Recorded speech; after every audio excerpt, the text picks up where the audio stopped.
And we are here today to talk about entrepreneurship. And the co-founder of Launchpad is here today to talk to us about entrepreneurship. His name is Gray Somerville. And he's going to talk about innovation and companies and how they give an opportunity for employers and employees to achieve breakthrough success. In this session, Gray Somerville combines storytelling and theory to explain what entrepreneurship is, why it matters to both employees and employers, and how to make it happen.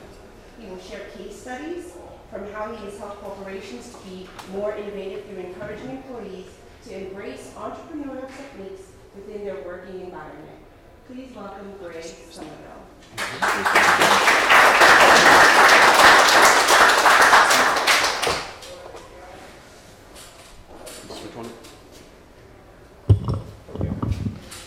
There we are. Everyone hear me okay?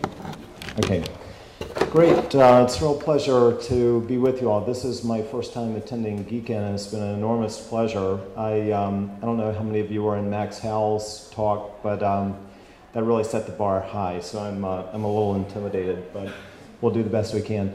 I'm going to be speaking about the what, why, and how of entrepreneurship, but it occurred to me as I was preparing this presentation that we are only 12 days away from, do you know? Valentine's Day, right? Only 12 shopping days left. Where are the romantics in this room? And so I decided that I would frame my talk as a love story, which it certainly is. Entrepreneurship is a love story. It's a story of employers and of employees who come together in a very happy and productive union through the magic of entrepreneurship.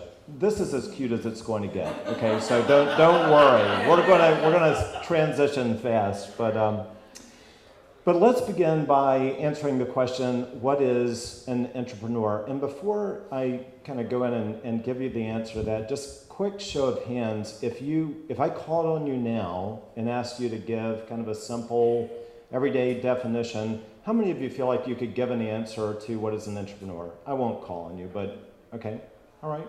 Some, about 30%. It's a legitimate question for me. How many people are even familiar with this word? Let me put it to you a different way. How many of you have heard the word before, even if you don't feel like you could define it? Okay, so maybe 60, 70% have heard the word, and maybe about a third feel like you could answer. So the term was coined by a guy named Gifford Pinchot exactly 40 years ago, 1978, and he referred to it as an intracorporate entrepreneur, and he kind of mashed that together to make it entrepreneur. I find that saying intracorporate entrepreneur doesn't help people, so I just call it an internal entrepreneur, which I think is a little more intuitive. But this is a person who is an employee of an established organization. What really is distinctive about an entrepreneur is that this is someone who, for reasons that I'm not sure I totally understand, look beyond the constraints of their standard job description and seek opportunity for making an impact on their organization, for being change agents within their organization. Again, kind of beyond whatever was part of their standard job or their career track. And not only do they seek those opportunities, but they actually execute on those opportunities. If you want to get your entrepreneurship badge, you need to not only have an idea, you have to find a way to actually turn that into reality. So that's what an entrepreneur is, an internal entrepreneur within an established organization who's constantly looking for those opportunities kind of above and beyond your job and making them happen, okay? I want to walk through some examples just to kind of clarify this. So does anybody have any idea who that is? Do you recognize that face? Pardon? Darn, no. Good looking guy, but not me. No, this is Paul Buchheit. Does anybody know that name? Paul Buchheit. Okay, Paul Buchheit was employee number 26 at Google, and he is the creator of Gmail. Paul Buchheit had been kind of thinking about web-based email since his days in college, got a job at Google, was working on one assignment. That assignment got done. I guess it was probably like, Larry or somebody who asked him what did he want to work on next, and he put forward this idea of making a web-based email system, and they let him run with it. That was really kind of something else, and lo and behold, it became Gmail, which has to be one of the most noteworthy products that Google ever created by this guy. I love this picture just because all of us who work anywhere know a guy that looks like this. He's sitting way over there in the cubicle farm somewhere. And I just like the thought that that guy who nobody knows his name, and he just kind of slips in and out of the building, that guy might be the creator of Gmail. Who knew, right? Here's some faces that you shouldn't know who these people are, I don't think, but this is a guy named Mike Bannen. I used to work with Mike at a company called LCC International. LCC International started out as a wireless engineering services firm. They designed a lot of the early cellular networks across the country. There was a bunch of engineers. They would do these contracts like that. Mike was sort of a sales guy, and he saw the opportunity for developing a new line of products that were test and measurement equipment for the cellular industry. You had engineers design stuff, you needed test equipment to see if their designs actually work, and that stuff didn't exist back in 1995.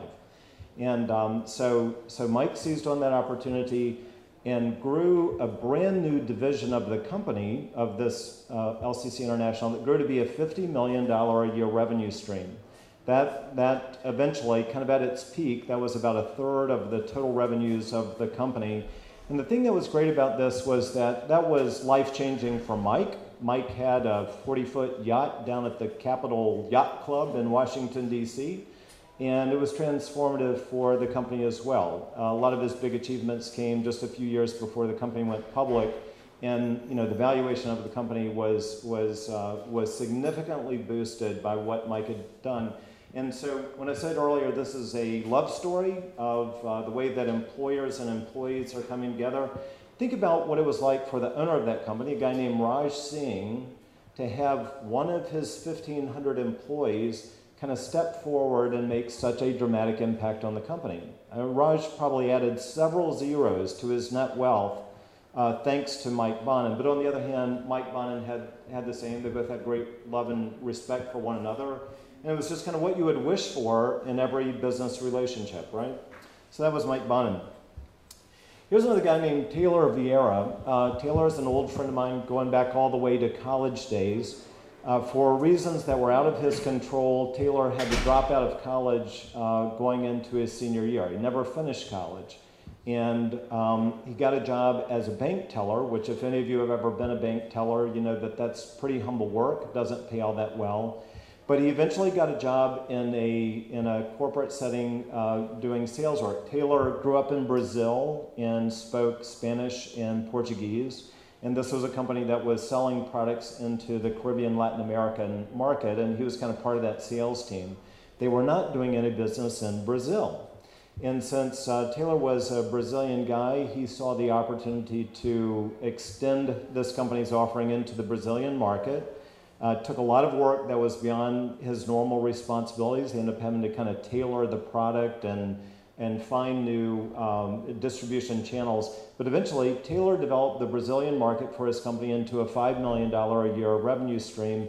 And again, it was a case where a guy who had probably been making $25,000, $30,000 a year as a bank teller a few years ago is now making $250,000, $300,000 a year as the vice president of this new sales group that was servicing the Brazilian market. Okay, so again, a wonderful love story. Great for his employer, great for him, and those are examples of entrepreneurship. Here's another one. This guy right here is a guy who used to work for me. His name is Frank Martinez. This was taken at a company event, some sort of Christmas party. Frank had had a few too many drinks actually at this event, so he didn't always look quite like this. But Frank was a kind of entry-level employee in my company. We had to handle a lot of data. He was an entry-level data analyst, okay? Had a college degree, but again, was not a high roller in our company. We were a company that cared a lot about culture, cared a lot about employee engagement, cared a lot about creating a great environment for our employees. And the thing that Frank did that was so cool is that on his own initiative, he put together this boot camp program, kind of a workout program. He found a trainer who would come to our office and 3 times a week during lunchtime or at the end of the day put together these incredible kind of workout boot camp events. And more than anything we'd ever done at that point is about 15-year history of the company, it was the most effective thing that we had ever done in terms of kind of getting groups across different departments to connect with each other and kind of create new bonds and relationships. It had a very, very noticeable impact on employee engagement and just kind of the overall culture of the company.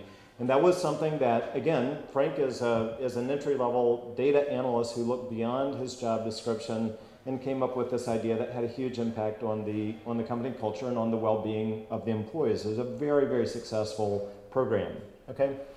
So all of these are examples of entrepreneurs. I would just kind of highlight that their activities fall into these 3 broad categories of innovation.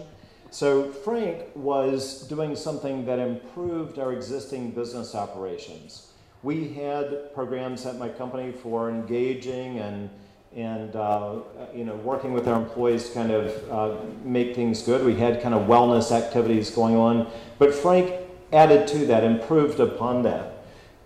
Taylor here took an existing line of business, an existing product category, and expanded it into an entirely new market. And Mike created an entirely new line of business. So whether it's improving something that you're already doing, expanding something you're doing into a new market niche, or creating something new altogether, these are all examples of entrepreneurship, okay? I want to give some counterexamples. These are the happy stories, the things that went right, where the love story had a happy ending. Let's take a look at a couple that went wrong. Does anybody know who this is? That's Wozniak, Steve Wozniak, right? You may know this backstory, but Steve Wozniak was a very reluctant partner to Steve Jobs. You know, Steve Wozniak was the one that created what became the Apple computer, had done all of the engineering and early design work on that. And does anybody know where Wozniak was working at the time that Jobs was trying to talk him into starting a company? He was working at Hewlett-Packard. He loved Hewlett-Packard. It was his intention to work for the rest of his life at Hewlett-Packard. And he knew that he had this great new invention, this personal computer that he put together. He went to his management and he tried to talk them into, taking this product and running with it. And they looked it over, they had some meetings, and they said, thanks, but no thanks. This just isn't something that we see going anywhere. So because of that, Wozniak joined up with Jobs. They started Apple. Today, does anybody have a guess what the difference is in market capitalization of Apple versus Hewlett-Packard?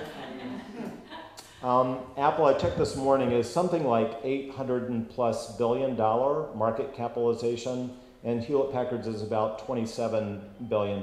So that's, do the math real quick, something like 30, 40 times greater value of Apple over the entire company of Hewlett-Packard, right? Wouldn't it have been a smart thing if Hewlett-Packard had held on to this guy and gotten behind his product? We'll mention this person. This is a person who reached out to me through our website the other day. He works for a very large Fortune 500 company that you would immediately recognize the brand, and was looking for job opportunities because at his company he said that he had introduced 5 innovations as an entrepreneur. He said after doing that, had the same job, had the same salary, and other than a little pat on the head, nothing has changed for me in my life, and I now want to move on. So, there is the opportunity for real magic to happen both for the company and for the employee, but the employer isn't sensitive to this opportunity. If the employer isn't looking for it and cultivating it, then you can miss out on great opportunities like this. Okay? So again, just to recap, an entrepreneur is an employee of an established organization. They look beyond the constraints of their job description for opportunities to improve, expand, or create lines of business. And they do that with the backing and support of their management. Ultimately, if management isn't able, isn't willing to get behind these entrepreneurs, it can't really work out. Okay? Okay, so why should you care? These are nice stories, but what's in it for you? Here's why I think that employers should care. Is, first of all, for culture. If you are a leader of any sort, corporate leader or any other, you know that there's almost nothing more important than the culture of the organization. It's your, I would say, job one for a leader is to create and maintain great culture.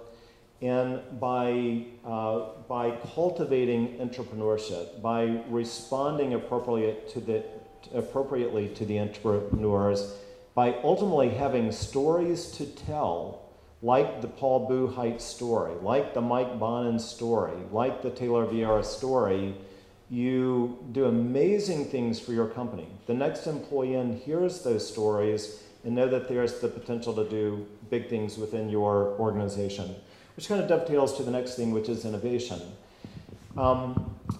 I think that more and more everybody is aware of this, but innovation is not optional for a company. Let me get you to help me out with this. What do you think is the average lifespan of an organization in America today? What's the average lifespan of a business in America? Would you guess? Less than a decade. Okay. Yeah, 10 years. 10 years. That's exactly right. It's exactly 10 years. Let me ask you this. Let me share this with you. It's a hard question it's hard to pose the question. But if you were a company that had just been listed as a publicly traded company, so this means that of all the companies in the world, you are among the elite of the elite. It's to the point that you were able to go public. What are the chances that you will still be alive 10 years later?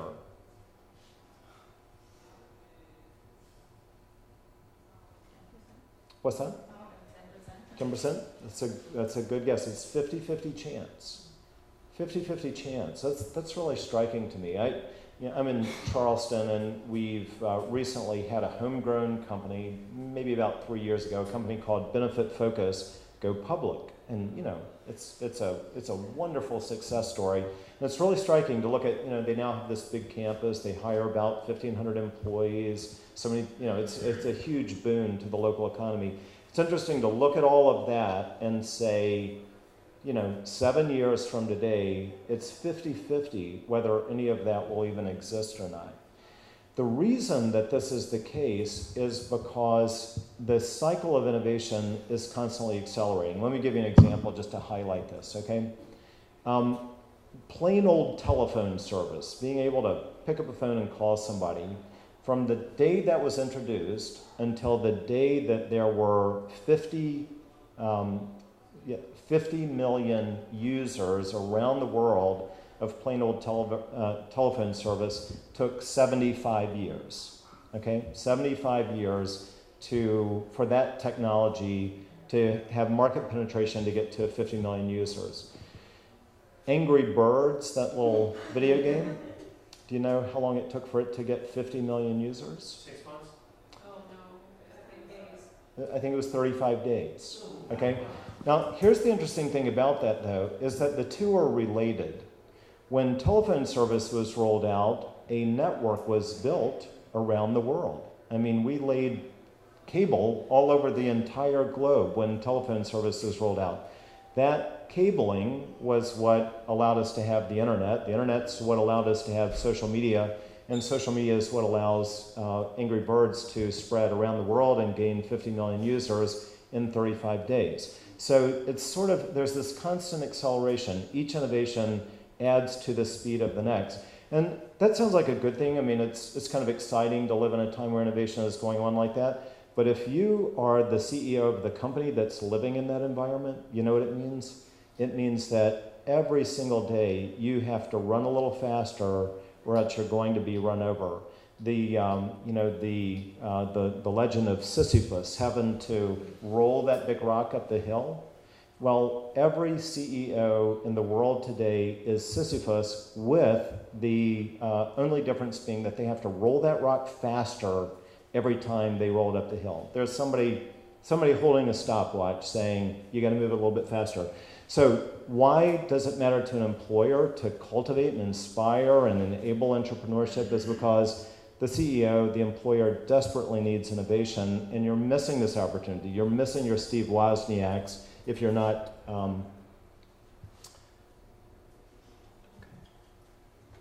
Oh, sorry, I let my thing time out.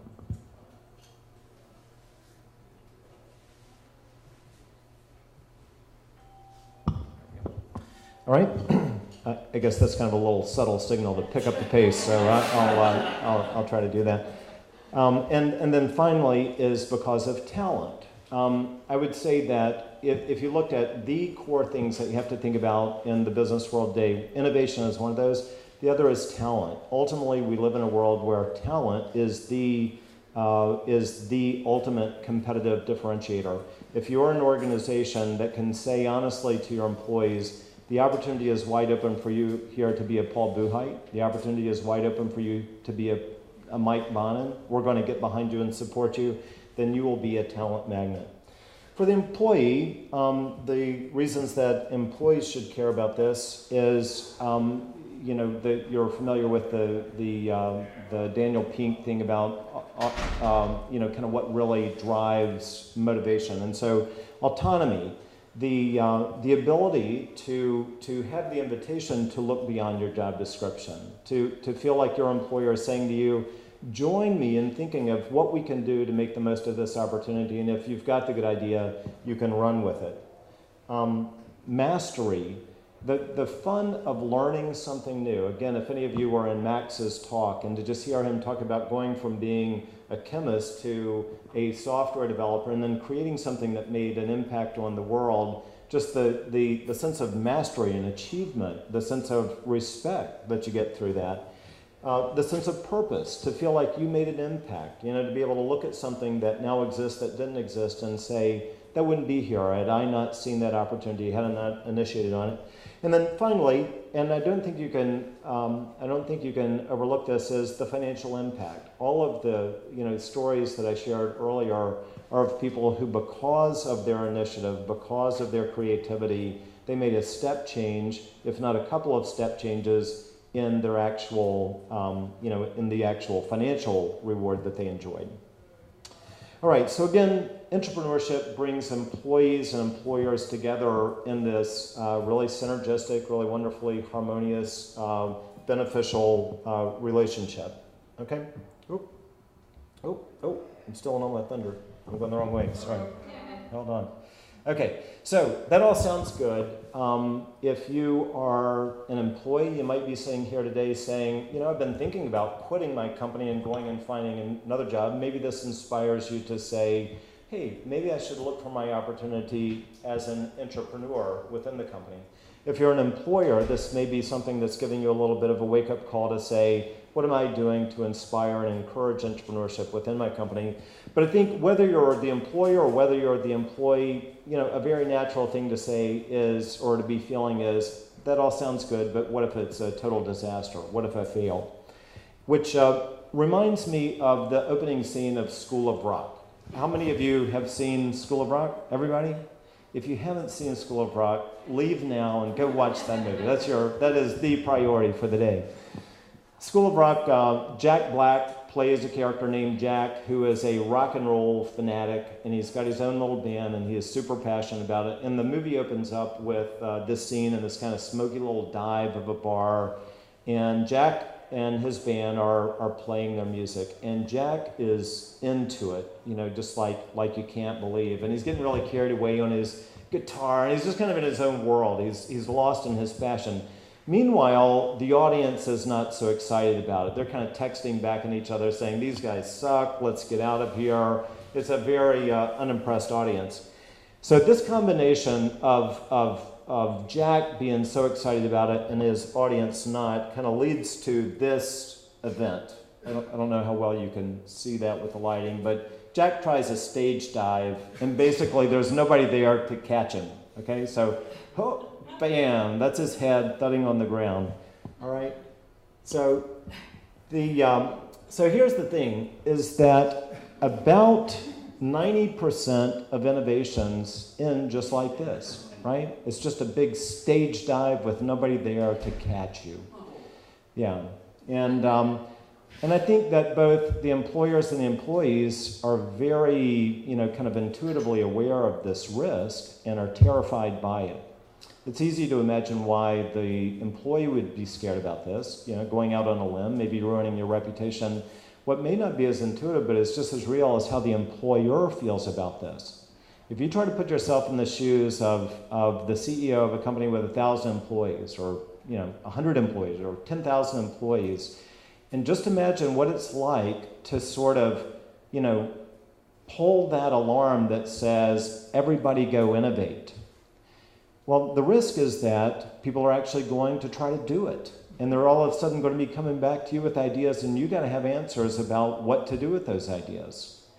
You start to worry about that. What if their ideas suck? And you have to tell them that. And you have the exact opposite effect of kind of disappointing your employees. What if it ends up just being a big distraction? Really, as a leader, you should be getting people focused every day on the number one thing, and now maybe you're just creating confusion in the ranks. So employers worry about hitting the floor, employees worry about hitting the floor, and kind of the ultimate question is, how can I gauge entrepreneurship without ending up like Jack, without just doing a big belly flop on the whole thing, okay? So I want to go through 3 recommendations. First of all is just recognizing the need. We've kind of started to talk about that a little bit, but I think to the degree that both as an employee and as an employer, you're able to say, what options do I have? What is the payoff of this? It's sort of motivating. The second is to just become basically literate in kind of how innovation works, how to think about innovation, how the innovation process works. And then finally, as an employer, I think you really do need to develop a system or a program in order to make entrepreneurship work. Okay, so let me kind of go through these quickly. As far as recognizing the need, we've touched on this, but looking at this through the lens of the business life cycle, which is a theory that says that organizations kind of have a life cycle just like organisms that go through these stages of startup, growth, maturity, and eventual decline. And as we've already mentioned, the average for this life cycle is 10 years. And as a business operator, the thing that you have to be aware of is that you've got so much riding on this business life cycle. You've got your own, you've got yourself and your family. You've got your customers. You've got the wealth of your investors and advisors. You've got your reputation as a business professional riding on this business life cycle. And the risk is that this moment is coming sooner rather than later, that you're going to be disrupted, that you're going to be overrun by the competition. And I don't know if any of you have been through this or not, but if you ever have that day, it feels a lot like this, right? Any of you ever been in a company when just kind of the rug completely got pulled out from underneath your feet? I have. It's terrifying, with 20% of employees getting pink slips all on a single day.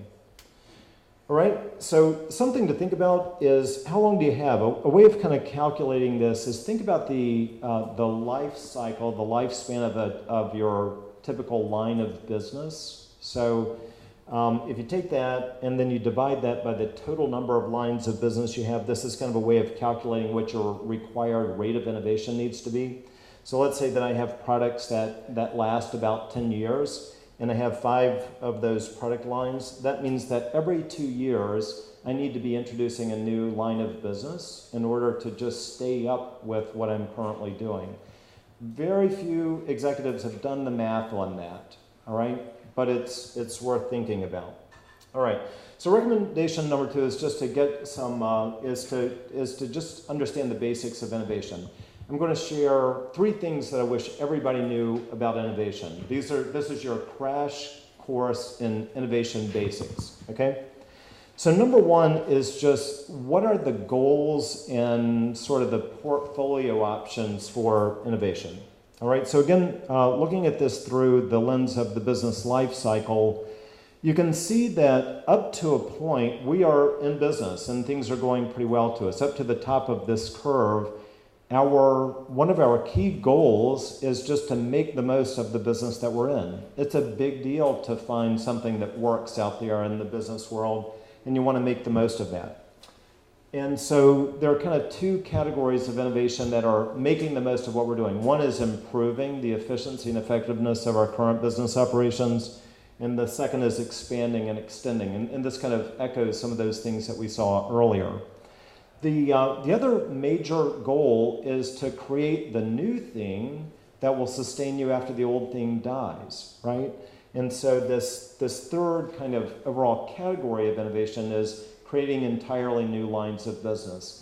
I think if you can just kind of have that framework in your head that if you are a business leader or if you're an employee in an organization, you want to think strategically about where the opportunity is to realize there are basically 2 things that we're trying to do. Make the most of the business that we're in, create a new business that will sustain us into the future when this one ultimately dies. And here are kind of the things that we need to be doing to do that.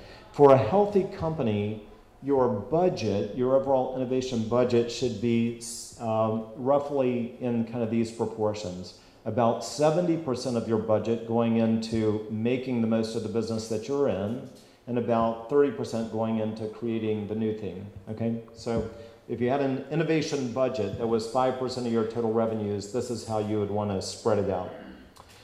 The second thing that I want to share with you is just kind of a framework for thinking about innovation. And here's kind of the big idea is that if you haven't kind of studied this, we tend to think about innovations as sort of features of a product or of a service. We think about the widget when we think about innovation, but really what goes into an innovation is a lot more than that. And this is kind of a simple way for you thinking about it. So let's say that this rectangle represents any innovation, no matter if it's a process improvement, a product line extension, or a totally new product category. All right. The innovation can be kind of broken up into 4 basic components, and those components are the market, the model that we designed to address the market, the mojo that it takes to operate the model, and the money that kind of flows out of all of those things, the expenses that we incur, the revenues that we gain. And those can be divided into subcategories. So with the market, what we're talking about here is a particular customer segment, something that you could define demographically, let's say, that has a particular job to be done, something that this group of people are trying to achieve, whether that's connecting with their spouse or selling more of their product, and they're having a problem with that job. This is kind of a nice, clear definition of a market. The model that we designed to address a given market has 4 components. The first is the actual solution. This is the features of your product or your service. The second is how is that competitively differentiated though from the other options that are out there. The third is something called the value capture model, which is basically our answer for how does this thing make or save money. And then fourthly is the distribution model. How do we get this out into the world? Even if it's inside our own company, how do we get people to know about it and to adopt it? The mojo is thinking about what's it going to take and do we have what it takes to actually operate our model? And this is a matter of do we have the core competencies and the key resources? And then finally, the money is just the revenue or savings that's generated, the costs that are incurred, and ultimately the profit that comes out of that. I want to say that just this little thing, this is something that's commonly referred to as a business model canvas, but it's a wonderful tool for thinking about all the different pieces of what go into an innovation. And I would say that if your employees knew about this, it would kind of raise the water level on your ability to innovate. The third thing that I want to just go through real briefly is the process for becoming an entrepreneur, all right? There are 6 basic stages of this process. So number 1 is finding a good idea, then getting management buy-in, then kind of following that framework that we were just looking at, testing the market, testing the model at a conceptual level. This would be like a low-resolution prototype. Testing the model reality, this is actually building a minimum viable product and putting it into the market, and then testing the mojo or the scalability of the innovation, okay?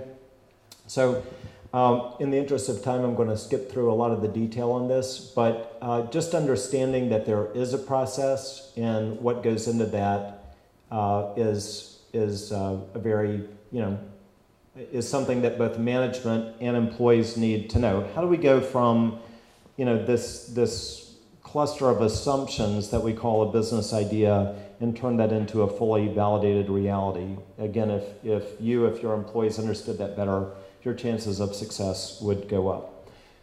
All right, the final thing that I want to say is that I really believe that if you are an employer, if you're a business leader, it's not enough to just say to your team, go make good things happen. There needs to be a programmatic aspect of this to kind of responsibly be managing your opportunity. And I want to just kind of say, here are 9 things to think about if you are designing a program, all right? So number 1 are goals and objectives. I think it'd be good for you as leaders of your organization to put out quantifiable goals. How many goals might look like participation goals? What percentage of our employees do we want to see participating in the program?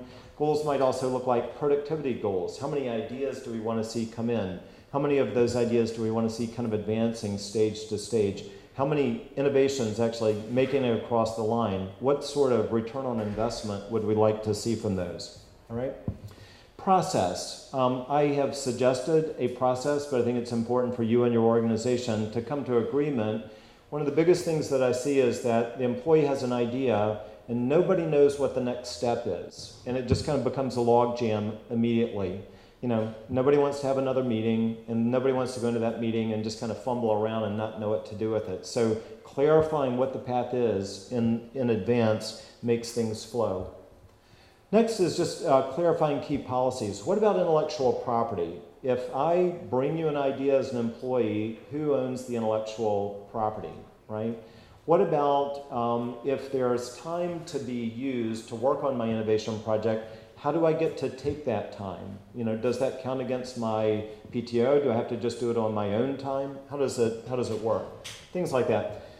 Defining in advance what your innovation evaluation criteria are. I think if management can say to the employees, look, here's the scorecard that we are using when we evaluate your idea, it's going to avoid a lot of those really painful moments when the employee felt great about their idea and you think it stinks. You can let them self-evaluate a little bit, and it becomes a coaching opportunity, help them see, here's why this idea wasn't a fit, as opposed to just a real painful feeling of rejection, okay?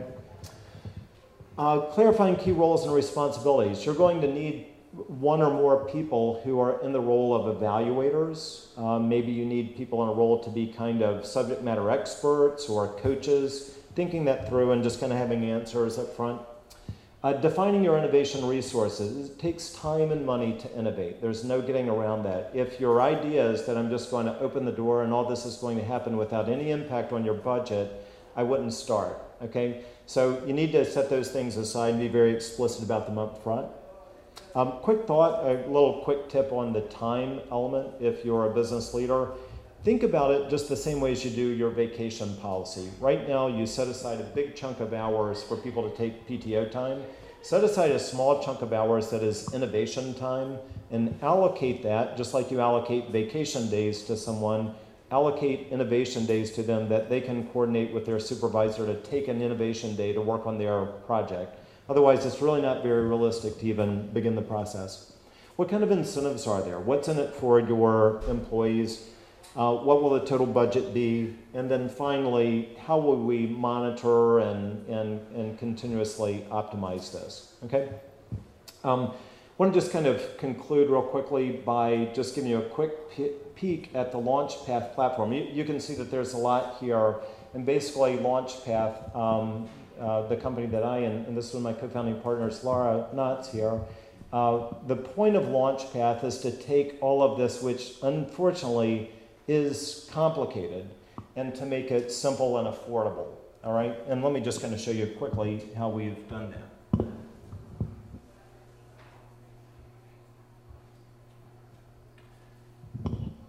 All right, this is one of our customers, a company called Floral. They are, if you buy cut flowers in the grocery store and they have that little packet of chemicals in the bottom, Floral makes those that keeps your flowers fresh. All right.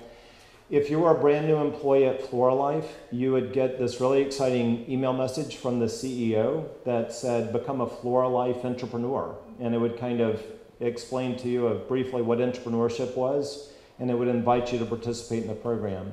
When you clicked on that link and set up your account, you would land here, where you could see that you have your profile, no ideas, no projects, no lessons completed. You could see what other people were doing. And then these 3 calls to action: get started, get trained, and learn more. If you were to click the get started, you would go into what we call the Innovation Center. Here you could see what the opportunities were within your company. You could look at or create new ideas. You could submit those ideas to what's called the Innovation Council and get them turned into projects. And if they became a project, you would then have the opportunity to advance through these stages of finding your good idea, getting management buy-in, testing the market, and so forth. And you would be assisted by both integrated training and tools to kind of make that whole process flow. So it's a way of clarifying the path for the employees and quite honestly, clarifying for management as well, getting everybody speaking the same language and kind of, coordinated with that. So it becomes a very thoughtful program for making entrepreneurship happen, but in a very simple and accessible format for management and for employees. So that's all that I wanted to share with you, and I look forward to taking any questions that you have now. Thank you. So Gray, I've got a question for you. Yep. So with the companies that you consult, is there an incentive for patent submissions? I mean, you and I talked a little bit about that's kind of the route that where my company is taking things. Right. But how does that fall with the general portfolio of folks that you work with? We do not have any clients at this point. Let me just give you a quick background. We do have clients, sorry. We do not have any clients right now where that's an issue, where kind of patents are a huge part of what they are thinking about. Give you some quick background on Launchpad. This grew out of just out of a passion project. I was Intrapreneurship. I was an entrepreneur before I became an entrepreneur. The combination of those things were very transformative in my own life. I was always kind of a natural-born do-gooder. I worked in nonprofit organizations up until I was nearly 30 years old and was kind of dragged kicking and screaming into the business world because I had a wife and 2 children and had finally woken up that I needed to pay the bills. So when I kind of figured this out, I wanted to share it with other people. I started doing something that I called Entrepreneur Camp with my own employees, just as a way of kind of sharing the love with them and opening that door for them. That eventually turned into something that I called the 365 Days to Launch Entrepreneur Training Program in Charleston. Laura here was in my very first class, and she's a natural-born innovator and entrepreneur. She was looking to do something different. She became a collaborator on what was essentially a nonprofit thing in 2014. We and after kind of doing this, just helping out local entrepreneurs, we said maybe this could be a business, and we started focusing on corporations and entrepreneurship. So anyway, that was kind of the wind up to that. Our minimum viable product was a service offering that we did for about a year and a half to really understand clearly what the executives and the employees were thinking about and needing. And then based on that, we started designing this platform in 2016, and we launched the commercial version of this in July of this past year. So right now we have 3 clients on this that are kind of small to medium-sized company. Our largest client has 1,500 employees. Our smallest has about 300 employees. So patents haven't been a key thing there. So anyway, don't really have data on that. Sure. Sorry to say. Yeah. Thanks. Yeah. Where are your clients in that life cycle? I mean, are you seeing Right. companies that are a little earlier on and they've got a very innovative culture from the beginning? Or have you worked with companies that are maturity Right. on the cusp of decline and trying to recover? Right. So far, the clients that we have acquired, and this, probably doesn't say much because so much depends upon just our marketing and so forth. But so far, our clients have been mature companies as opposed to early stage companies. So yeah, I would say that we're definitely getting a strong response from companies that understand that innovation is important. Maybe worry a little that they're not cutting it. Want to improve the culture. So you mentioned the example about the telephone, that infrastructure had to be put in place Right. before some of this more rapid innovation Right. would take place. Have you seen that type of scenario with any of your clients? can you restate the question? I'm not sure I would follow. So my assumption is we really need to see that infrastructure in place before innovation Oh, can happen. right. So if you had a client that came to you and did not have that infrastructure in place, how would you approach that situation? Well, I mean, our program is, if you're talking about the infrastructure for enabling innovation, our platform is that infrastructure. We are we're the whole system in a box, ready to go. And it's had a huge impact. For our clients who have done this, it has been absolutely transformative. I mean, it was really cool for us because, we're entrepreneurs and this is our big dream and we're putting it out there. But at Christmas, we almost on the same day, we got an email message from the CEO of this company just raving about what a big deal it had been for him and for the leaders of the company to be able to send these email messages out to their employees and to be able to deliver on the promise kind of implicit in that email. And then we got an email from one of the employees who had been participating in the program, just said what a huge deal it was for him to have had this door open and that he was actually kind of getting a platform for his ideas and getting support for those ideas, getting recognition in places he hadn't before. So that's the magic that we are working very hard for. Yep, absolutely. One Right. more question, Yep. and then we have to wrap up. Sure. So the training videos you had on there at the different stages, are those videos you've created? Or Yes. okay. Mm-hmm. Yeah.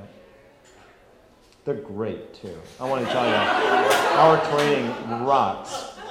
That's no joke. I'm telling you, we get more positive feedback about just the quality of the training and just making the stuff accessible, So it is really fantastic. Okay, thank you.